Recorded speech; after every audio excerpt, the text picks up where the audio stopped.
A lone ranger, a wounded lion, and a battle against time in the heart of the African wilderness. This is the incredible true story of one man's fight to save the king of the jungle.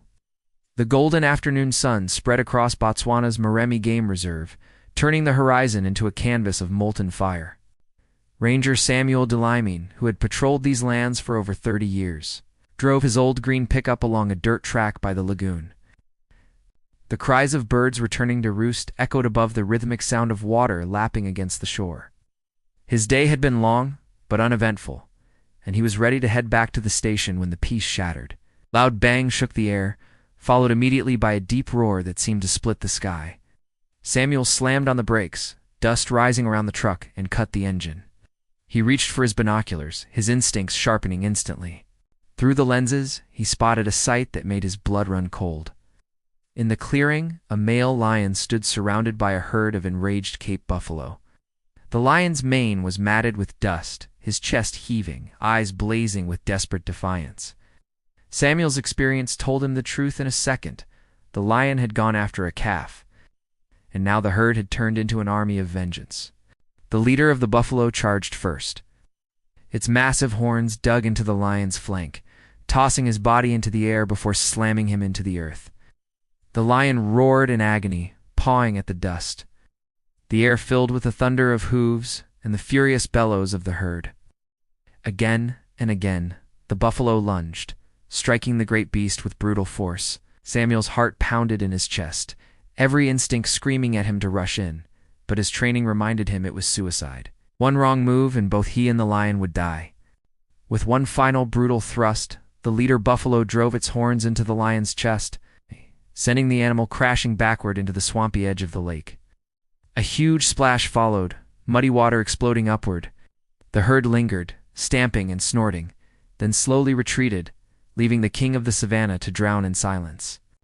The lake returned to calm, only ripples widening where the lion had sunk. Samuel watched, his throat tight. The surface was empty, lifeless till small bubbles broke the water. Without hesitation, Samuel grabbed his tranquilizer gun and sprinted to the lake. He plunged into the waist-deep mud, the swamp gripping his boots, pulling him down. The fishy smell clung to his clothes, the cold gnawed at his bones, but he pushed forward, eyes locked on the faint bubbles. His hand swept blindly through the murky water until he felt it. A massive neck, wet fur, the slack weight of an unresponsive body. Gritting his teeth, Samuel hooked his arms under the lion's shoulders and hauled with every ounce of strength. Step by agonizing step, he dragged the heavy beast to shore, collapsing beside him on the mud. Water trickled from the lion's nose and mouth. Samuel pressed his ear close, but heard no breath. "Not today," he whispered fiercely. He placed both hands on the lion's chest and began compressions. Releasing, pressed down. Releasing, pressing again in steady rhythm. Mud splattered across his sleeves, sweat stung his eyes, but he refused to stop. "Come on, King! Fight!" he shouted as if his voice could pull the animal back from the edge. For long minutes, nothing happened. Then, faint beneath his palms, he felt it, a weak but undeniable heartbeat. Samuel gasped in relief. The lion's chest shuddered, a guttural cough forcing out water, followed by a fragile, shallow breath. Samuel's eyes stung with tears. Against all odds, the lion was alive. Knowing the animal's condition was critical, Samuel sprinted back to his truck, grabbing the radio.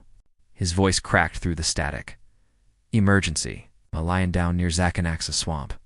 Critical condition. Send medics, transport cage, and aesthetic equipment immediately." The reply came quickly, promising help was on the way. Half an hour later, 2 rangers arrived with equipment. Together, they worked quickly, darting the lion with a light anesthetic to keep it calm during handling. They lifted its massive body onto a stretcher and secured it inside a large iron cage on the back of the truck. The convoy rumbled along bumpy dirt roads toward the ranger station. Samuel sat in the back, his eyes fixed on the rise and fall of the lion's chest through the bars. Each breath, a fragile lifeline. At the station, veterinarians in white coats rushed forward. The lion was placed on a steel examination table, its golden mane still dripping. Doctors examined it carefully, suturing deep wounds, disinfecting torn flesh. X-rays confirmed no broken bones, only bruised muscles and heavy internal stress from the buffalo's assault. The main danger was drowning. Oxygen deprivation had pushed the lion to the brink. 4 lines were attached, fluids and electrolytes flowing into its veins. Painkillers and antibiotics were administered. The animal's wounds were cleaned, bandaged, and covered.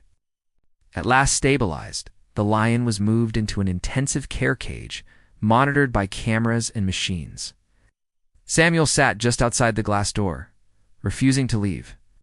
The steady beep of the heart monitor filled him with relief, though the danger was far from over. That night, he stayed there, watching until dawn painted the sky pink. The next morning, Samuel returned to find the lion awake. Its golden eyes blinked slowly, tired but aware. It tried to rise, legs trembling, then collapsed again.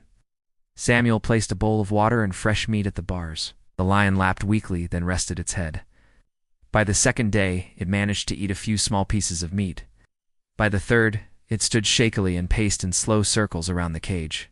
Each day Samuel visited, speaking softly, letting the lion hear a familiar voice. Sometimes it growled faintly at him, a natural warning, but its eyes betrayed recognition. The veterinarians checked daily, noting rapid healing. The lacerations dried, stitches held, and the lion's strength grew. After 10 days, its mane shone once more, golden under the light, scars telling the story of survival. It was time to return him to the wild. The truck carried the lion in its cage to a wide-open grassland, far from the buffalo herds. The air was warm, carrying the scent of freedom.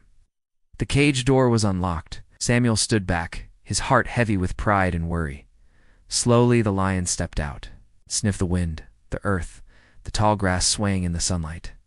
Then it turned its head, staring at Samuel with an intensity that froze him.